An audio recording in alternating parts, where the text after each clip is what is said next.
Welcome back to my YouTube channel. ಇವಾಗಲೇ ನೋಡ್ತಿರ್ಬೋದು ಅಲ್ಲಿ 4:45 ಆಗಿತ್ತು. ನಾನು 4:15ಗೆ ಎದ್ದು ನೆಲ ಎಲ್ಲ ಒರೆಸಿ ಅಡುಗೆ ಮನೆ ಪೂರ್ತಿ ಆಲ್ರೆಡಿ ಕ್ಲೀನ್ ಎಲ್ಲ ಮಾಡಿದೆ.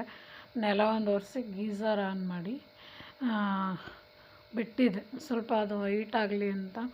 ಹೊರಗಡೆ ಅಂತೂ ಸಿಕ್ಕಾಪಟ್ಟೆ ಕತ್ಲಿತ್ತು, ಯಾರಂದರೆ ಯಾರೂ ಇರಲಿಲ್ಲ. ನೋಡ್ತಿರ್ಬೋದು ಒಬ್ಬರು ಇಲ್ಲ. 4:15 ಆದರೂ ನಮ್ಮ ಮನೆಯವರು 4:15ಗೆ ಎಬ್ಬರಿಸಿದ್ರು. ಅವರೇನೆ ಇವತ್ತು ಎದ್ದೇಳು ಆಲೆ 4:30 ಆಗಿದೆ ಅಂತ. ಆವಾಗ ಎದ್ದು ನೆಲ ಒರೆಸಿ ಗೀಝರ್ ಆನ್ ಮಾಡಿಕೊಂಡು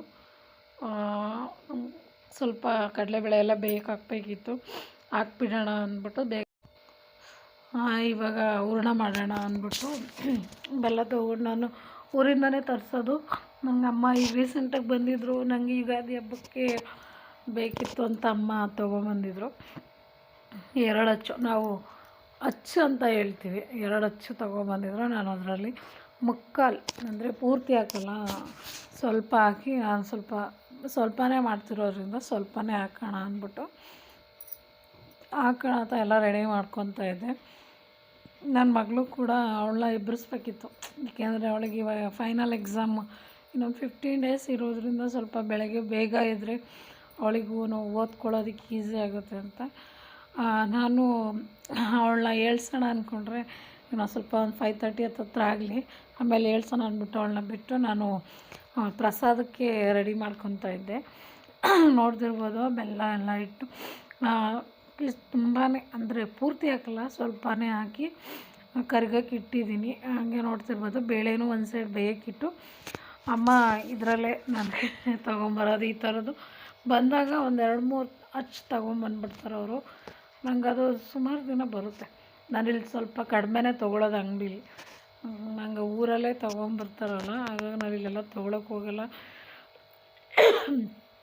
ನಾನು ದೇವ್ರ ಮನೆ ಎಲ್ಲ ಕ್ಲೀನ್ ಮಾಡಿಟ್ಟೆ, ಅಂದರೆ ಫೋಟೋಸ್ ಹೂವು ಎಲ್ಲ ತೆಗೆದು ನಾನು ಎಲ್ಲ ದೇವ್ರ ಫೋಟೋನೂ ಕ್ಲೀನ್ ಮಾಡ್ತಿಲ್ಲ, ಯಾಕೆಂದರೆ ಶಿವರಾತ್ರಿಲಿ ಕ್ಲೀನ್ ಮಾಡಿದೆ. ಹಾಗಾಗಿ ಬರೀ ರಾಯರ ಫೋಟೋ ಮತ್ತು ವಿಗ್ರಹ ಒಂದು ಕ್ಲೀನ್ ಮಾಡಿಕೊಂಡು ಗಂಜಲ ಹಾಕಿ ನೀಟಾಗೆಲ್ಲ ಒರೆಸ್ಕೊಂಡು ಗಂಧ ಇಟ್ಟು ಆಚೆ ಕಡೆ ಹೊಸ್ಲೆಲ್ಲ ಆಲ್ರೆಡಿ ಒರೆಸಿಟ್ಟು ಆತಗೆ ರಂಗೋಲಿ ಎಲ್ಲ ಇಟ್ಟು ನಾನು ಇದನ್ನು ಹೂರಣ ಏನಾಯಿತು ಅಂತ ನೋಡೋಕ್ಕೆ ಹೋಗೋಣ ಅಂತ ಅಡುಗೆ ಮನೆಗೆ ಬಂದೆ. ಕರಗ್ತಾಯಿತ್ತು, ಆಮೇಲಿಂದ ಅದನ್ನೆಲ್ಲ ಕರಗಿಸಂಗೆ ಒಂದು ಕಡೆ ಬೇಳೆ ಬೇಯಕ್ಕೆ ಹಾಕಿದೆ, ಅದು ಕೂಡ ಬೇಳೆ ಬೇಯ್ತಾಯಿತ್ತು. ಅದೆಲ್ಲ ಕರಗಿಸಿ ಸೋಸಿ ಅದನ್ನು ಅದಕ್ಕೆ ಹಾಕಿ ಬೇಳೆಗೆ ಹಾಕಿ ಕಾಯೆಲ್ಲ ತುರ್ಕೊಂಡು ಕಾಯಿನೂ ಕೂಡ ಅದಕ್ಕೆ ಹಾಕಿ ಚೆನ್ನಾಗಿ ಮಿಕ್ಸ್ ಮಾಡಿ ಸ್ವಲ್ಪನೇ ಮಾಡ್ತಿರೋದು. ನೆಕ್ಸ್ಟ್ ಮಂತ್ ಮತ್ತೆ ಮಾಡಬೇಕಲ್ಲ, ಹಾಗಾಗಿ ಜಾಸ್ತಿ ಸ್ವೀಟ್ಸ್ ನಮ್ಮ ಮನೇಲಿ ಯಾರೂ ತಿನ್ನಲ್ಲ. ನನಗೆ ರಾಯರಿಗೆ ಎಷ್ಟು ಬೇಕು ಮತ್ತು ಅದ್ರ ಪ್ರಸಾದ ಸ್ವಲ್ಪ ಬರೋ ಥರ ಹೋಳ್ಗೆ ಮಾಡೋಣ ಅಂದ್ಬಿಟ್ಟು ಸಂಜೆ ಇನ್ನು ಮಿಕ್ಕಿದ್ರಲ್ಲಿ ಎಷ್ಟಾಗುತ್ತೋ ಅಷ್ಟು ಬರಲಿ ಅಂದ್ಬಿಟ್ಟು ಎಲ್ಲ ರೆಡಿ ಮಾಡಿ ಇಟ್ಟೆ. ಅದು ಅದ್ರ ಪಾಡ್ಗದು ಬೇಯ್ತಾಯಿತ್ತು. ಅದನ್ನು ಆರಕ್ಕೆ ನಾನು ಇಟ್ಬಿಟ್ಟು ಅದರಲ್ಲಿ ಎಷ್ಟು ಬೇಕೋ ನೈವೇದ್ಯಕ್ಕೆ ಅಷ್ಟೇ ಒಂದು ಬಟ್ಲಿಗೆ ಹಾಕಿ ಕೆಳಗಡೆ ತಣ್ಣೀರು ಇಟ್ಟು ಅದ್ರ ಮೇಲಿಟ್ಟು ಕರಗಿಸಿ ಚೆನ್ನಾಗಿ ರುಬ್ಕೊಂಡೆ. ನೀವು ನೋಡ್ತಿರ್ಬೋದು ನಾನು ಆಲ್ರೆಡಿ ಪೂಜೆ ಎಲ್ಲ ಮಾಡಿದ್ದೀನಿ. ಎಷ್ಟು ಸಮಾಧಾನ ಆಯಿತು ಅಂದರೆ 6 ಗಂಟೆ ಒಳಗಡೆ ನಾನು ಪೂಜೆ ಮಾಡಬೇಕು ಅಂದ್ಕೊಂಡೆ, ಅದು ಏನೋ ಗೊತ್ತಿಲ್ಲ, ನಾನು 6 ಗಂಟೆ ಒಳಗಡೆ ನನಗೆ ರಾಯರದು ಪೂಜೆ ಮಾಡಬೇಕು ಅಂದ್ಕೊಂಡಿದ್ದಾಯಿತು. ಬೆಳಗ್ಗೆ 6 ಗಂಟೆಗೆ ಪೂಜೆ ಮಾಡಬೇಕು ಅಂದ್ಕೊಂಡಿದ್ದು ನೆರವೇರಿತು.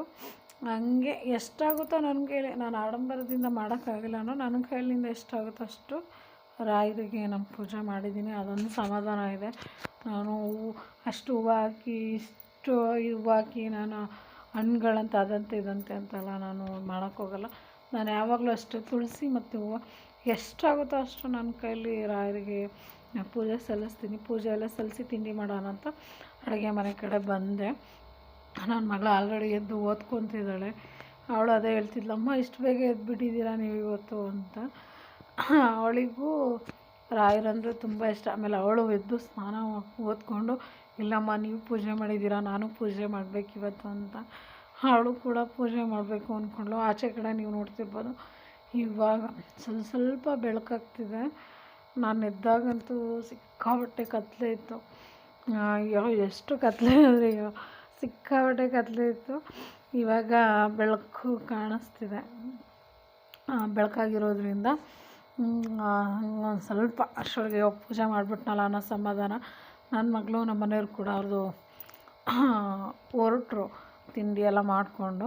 ಅವ್ರಿಗೆ ಬಾಕ್ಸಿಗೆಲ್ಲ ಕೊಟ್ಟು ನಾನು ದೇವಸ್ಥಾನಕ್ಕೆ ಹೊರಡಬೇಕಿತ್ತು. ನಾನು ದೇವಸ್ಥಾನಕ್ಕೆ ಹೋಗಿ ಬಂದೆ. ನಾನು ತಿಂಡಿ ಮಾಡೋದು, ನಾನು ಗುರುವಾರ ಯಾವಾಗ್ಲೂ ದೇವರಿಗೆ ದೀಪ ಹಚ್ಚಿ ಆಮೇಲಿಂದ ನಾನು ನೀರಾಗಲಿ ತಿಂಡಿ ಆಗಲಿ ತೊಗೊಳೋದು. ಅದು ಈಗ ಒಂದು ಸ್ವಲ್ಪ ವರ್ಷದ 2-3 ವರ್ಷದಿಂದ ಬಂದುಬಿಟ್ಟಿದೆ. ಅದು ನಾನು ಅಭ್ಯಾಸ ಮಾಡ್ಕೊಂಬಿಟ್ಟಿದ್ದೀನಿ. ನನಗೆ ವಾರ ರಾಯರ ಮಠಕ್ಕೆ ಹೋಗೋಕ್ಕಾಗಲ್ಲ. ಹೋಗಬೇಕು ಅನ್ನಿಸ್ದಾಗ ನಾನು ಹೊರಟ್ಬಿಡ್ತೀನಿ. ನಾನು ಅದೇನೇನೋ ಅಯ್ಯೋ ಇವಾಗ ಅಂದ್ಕೊಳ್ಳಲ್ಲ, ಅವ್ರು ಬರಲಿ ಇವ್ರು ಬರಲಿ ಅಂತ ಅಂದ್ಕೊಳ್ಳಲ್ಲ.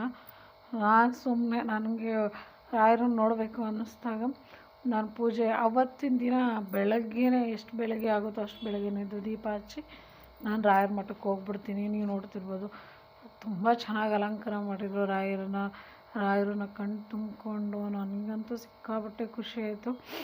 ತುಪ್ಪ ದೀಪ ಹಚ್ಚಿ ರಾಯರಿಗೆ ಎಲ್ಲ ಬೆಳಗಿ ಅಲ್ಲೇ ಸ್ವಲ್ಪ ಹೊತ್ತು ಕೂತ್ಕೊಂಡ್ಬಿಟ್ಟೆ. ನನಗೂ ಏನೋ ಒಂಥರ ಸಮಾಧಾನ ಆಯಿತು. ನನ್ನ ಯೂಟ್ಯೂಬ್ ಜರ್ನಿ ಬಗ್ಗೆ ರಾಯರ ಹತ್ರ ಕೇಳಿಕೊಂಡು